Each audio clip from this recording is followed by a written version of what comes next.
C'est Emma Aziza qui est avec nous, un visage qui commence à vous être familier maintenant si vous suivez les chaînes info. Lorsqu'il y a ces problèmes de pluie ou de sécheresse, on a besoin d'avoir un avis scientifique basé simplement sur des données brutes. Bonjour Emma Aziza, Bonjour vous êtes Régis. hydrologue et docteur de l'école des mines de Paris. Donc, pas d'idéologie, avez-vous, vous n'êtes pas politique. Non. D'accord. Donc là, depuis quelques jours, on nous dit on va à la catastrophe.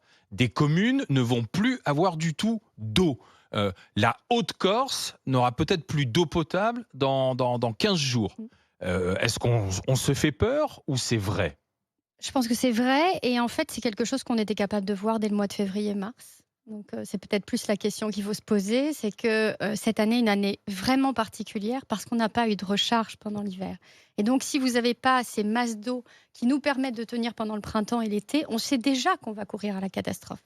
Après, si on prend un tout petit peu plus de recul et qu'on regarde les 5 dernières années, on se rend bien compte qu'on est sorti en fait d'une variabilité naturelle du climat où on avait des sécheresses, on avait des inondations dantesques, mais finalement qui arrivaient tous les 50, 100 ans, etc. Et là, en fait, on est en train de basculer dans une ère nouvelle où chaque année, on a un événement toujours un peu plus grave, toujours différent de l'année précédente, mais par contre avec toujours le même résultat, une sécheresse historique. Et si juste on regarde l'année dernière qui a été très pluvieuse sur la France, on se rappelle tous d'un été particulièrement maussade et froid, et qu'on prend un tout petit peu plus de recul, on se rend compte que tout autour de cette situation très particulière qui a été à l'origine des inondations de la Belgique et de l'Allemagne, eh bien en réalité, on avait un dôme de chaleur en Espagne, on avait 48,8 degrés en Sicile, on avait des feux immaîtrisables en Grèce ou en Algérie. Donc, on se rend bien compte qu'il y a quelque chose de nouveau et c'est un petit peu ce qui est en train de se dessiner dans notre futur.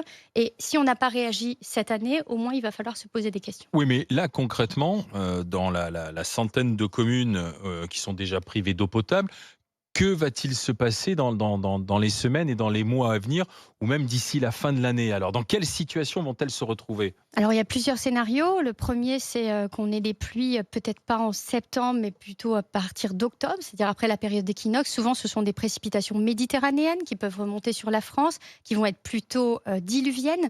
Et donc, elles sont aussi fonction d'un paramètre qui est essentiel, c'est la température de la Méditerranée. Et on voit très bien qu'on a un gradient de température qui monte jusqu'à plus 6,5 degrés par rapport à la normale. Donc, en fait, plus on a une eau chaude, plus on a une réserve potentielle d'énergie et de vapeur, plus les pluies seront diluviennes. Donc ça, c'est un petit peu l'autre verre de la médaille à laquelle il va falloir s'attendre dès le mois de septembre-octobre.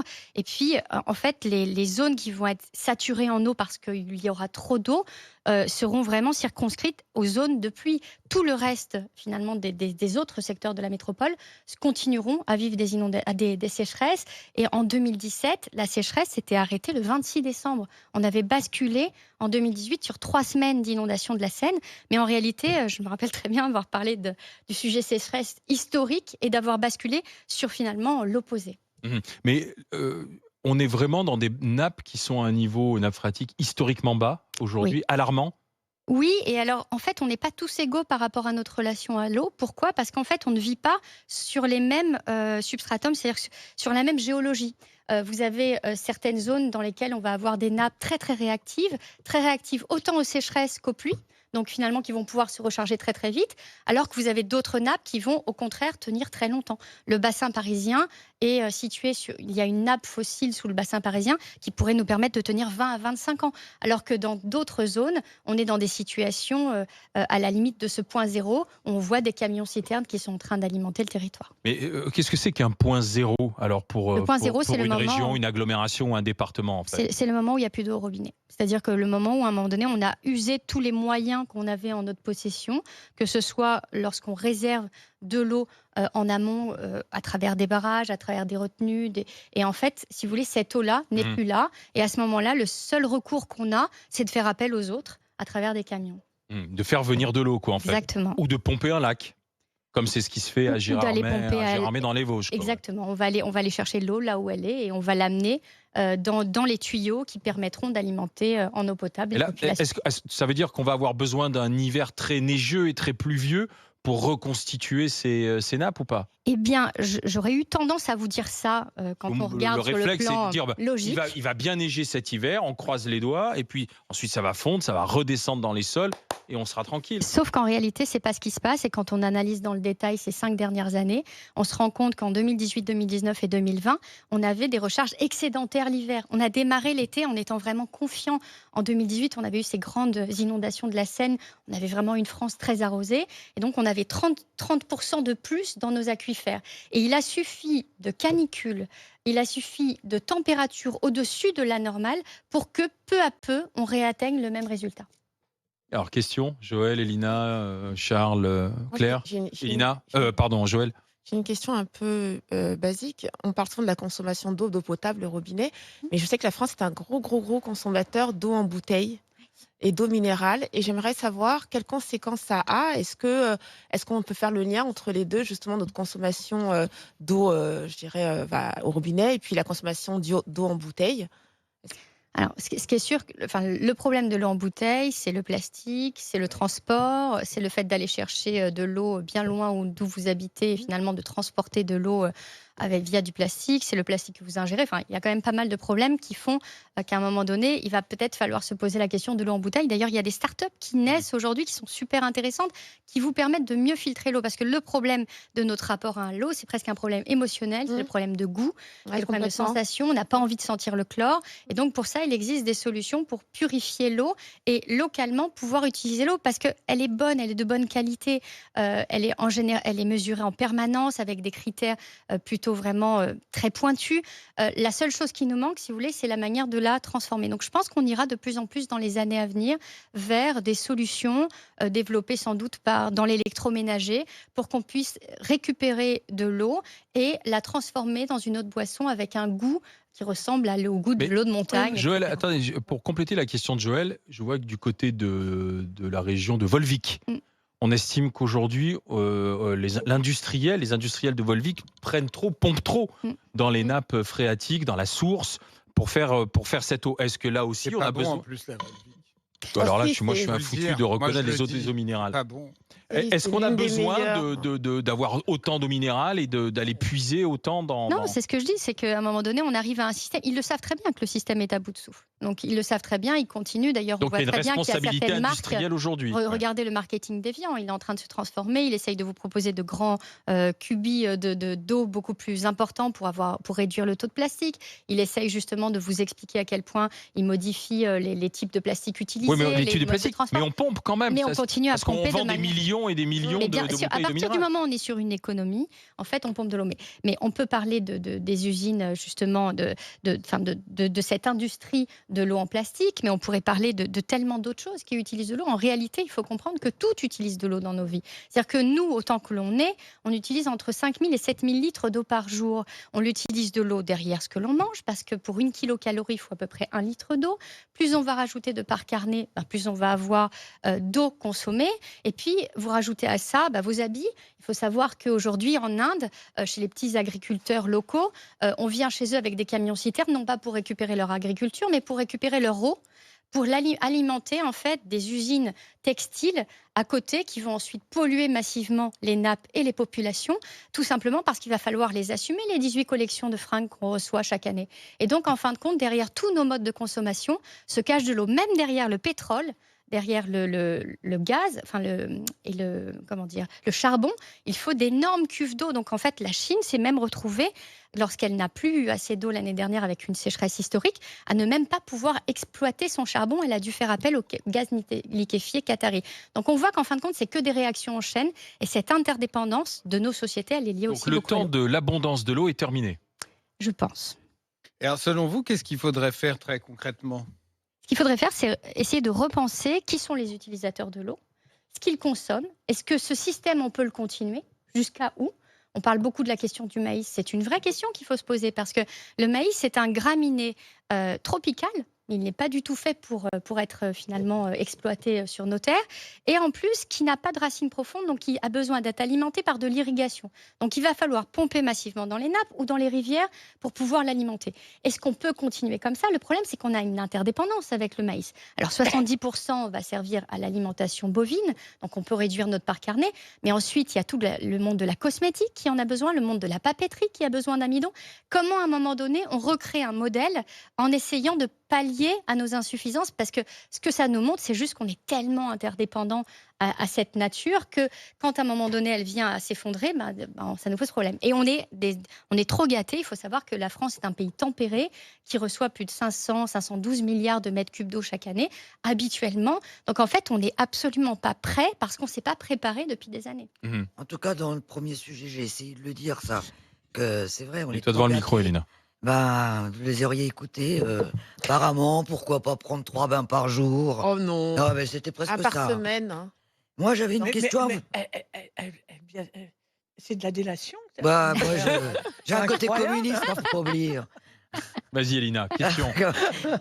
Oui, en fait, je voulais savoir, parce que vous ai beaucoup lu, en fait. Oui. Et qu'est-ce que vous avez à dire à ces agriculteurs qui refusent, pour des raisons évidemment économiques, les restrictions d'eau?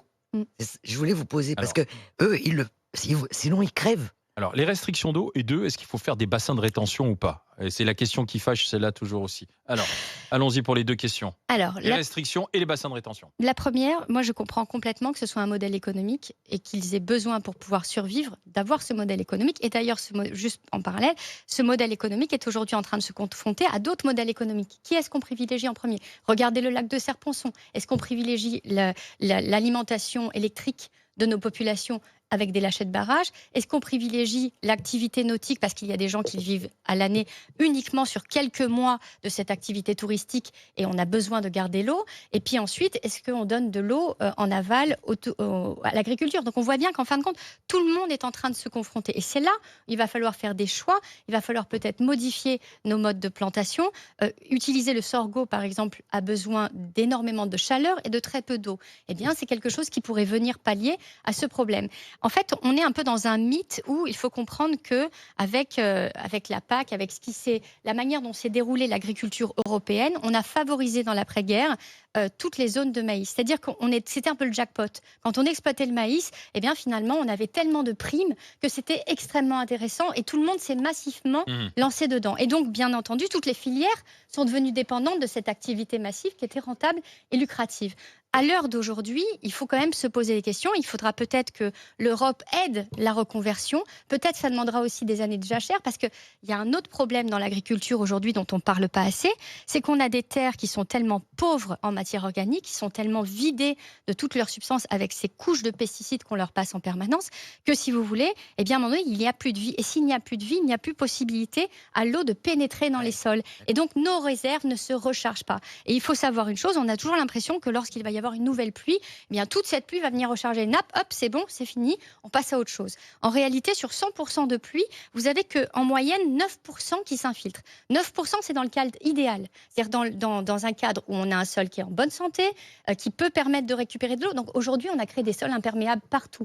Dans les villes, avec l'artificialisation des sols, mais aussi dans nos campagnes. Et donc, c'est ça qu'il faut modifier. C'est-à-dire qu'il faut rejouer avec le cycle de l'eau en récupérant cette eau. On a aussi perdu nos zones humides. Les zones humides, c'est ce qui permet de recréer des pluies, des petits cycles de l'eau. Donc, en réalité, comme on n'a absolument plus, on a perdu jusqu'à 80% suivant les endroits de ces zones humides, parce qu'à un moment donné, ça nous posait problème, c'était assimilé à des maladies. Donc, en réalité, on avait tendance à assécher. Et puis surtout, on gagne du terrain si on assèche tout ça. Foncier. Et donc, voilà, on gagne du foncier. Donc c'est toujours une question, finalement, de manière de forçage, j'ai envie de dire, économique, qui font qu'à un moment donné, le territoire évolue. Sauf que là, on est en train de le payer assez cher.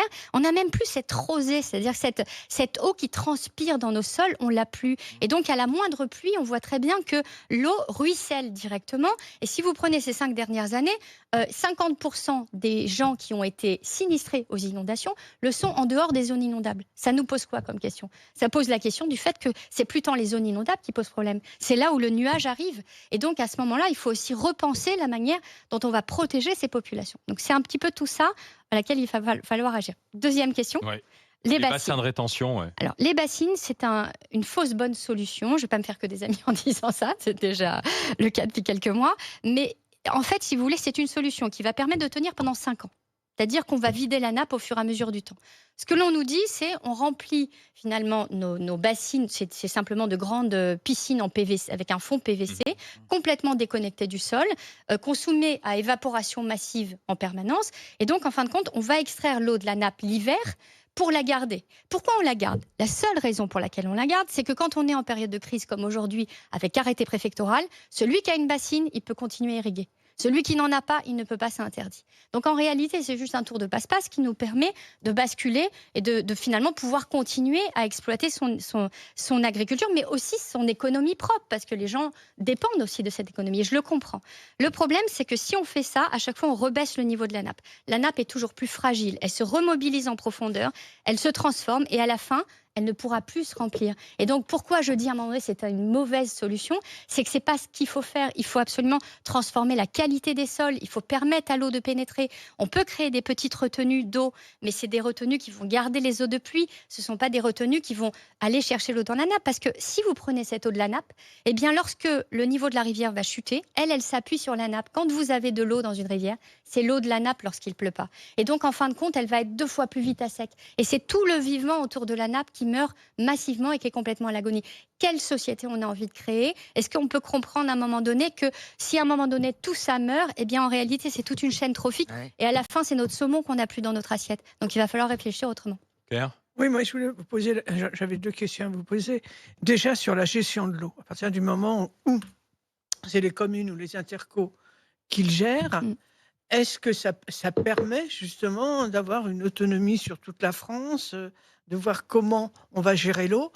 Pour moi, je dirais non, puisque ça va dépendre. Et également la qualité de l'eau maintenant, puisque les nappes n'ont jamais été aussi basses, et l'eau qui n'a jamais été pompée jusqu'à maintenant est pompée avant qu'elle s'assèche. Et là, ce que l'on a quelquefois quand même dans les robinets, ou même que l'on met, l'eau n'est plus du tout de la même qualité. Et là, c'est un véritable problème aussi. Alors, vous avez 1 minute. Des fois, il y a une drôle de couleur même. Je pense qu'on a quand même, en général, c'est vraiment très bien calibré. Si vous avez de l'eau à votre robinet, c'est qu'elle est gérée en France. On n'est pas dans le cas de l'Inde où quand on pompe tellement puissamment en profondeur qu'on récupère de l'arsenic. Oui, mais vous avez beaucoup plus calcaire à un endroit ou l'autre, et c'est de plus en plus. Mais on a plus de calcaire parce que c'est vraiment lié au milieu naturel qui amène plus de calcaire. Il faudrait peut-être mettre plus de filtres. Donc, en fait, ça, c'est pas tellement le problème. Le problème que vous posez, il est essentiel. C'est que les collectivités gèrent l'eau. Les collectivités ou les systèmes privés, d'ailleurs, ils essayent de le gérer le mieux possible, sauf que l'eau paye l'eau. Ça signifie quoi? Ça veut dire que les consommations d'eau, en fait, permettent de payer ensuite le fait de remettre à jour les tuyaux, tous les systèmes de fuite. Et en fin de compte, si on demande à tout le monde massivement de diminuer sa consommation d'eau par 2, eh bien, à la fin, la facture, elle est divisée par 2. Et c'est autant d'argent qu'on a en moins pour mettre à jour tous ces réseaux et pour pouvoir les entretenir. Et donc, c'est aussi ça le problème pervers, c'est que les villes n'ont pas tellement envie aujourd'hui que vous économisiez d'eau, puisque finalement, elles perdent de l'argent. Donc, le seul moyen, c'est d'alimenter les villes financièrement autrement pour qu'on puisse, malgré tout, diminuer cette eau et finalement malgré tout être économe et que tout le monde s'y retrouve. C'est foutu? Non, mais il y a tellement de choses à mettre en œuvre, mais il faut les mettre en œuvre. Ouais. C'est donc la volonté politique. Il va falloir agir. Il faut qu'on apprenne à titre individuel à être raisonnable. Oui, mais à la limite, nous, notre eau domestique, elle est encore tellement minime. Elle a un rôle, mais elle est minime. Il va falloir jouer sur l'agriculture, l'industrie. Est-ce que des systèmes peuvent perdurer comme ça? Il faut se poser les bonnes questions, c'est ce que je dis. Merci Emma Aziza de nous avoir fait ce tour d'horizon de l'eau et de ses enjeux aujourd'hui dans les GG.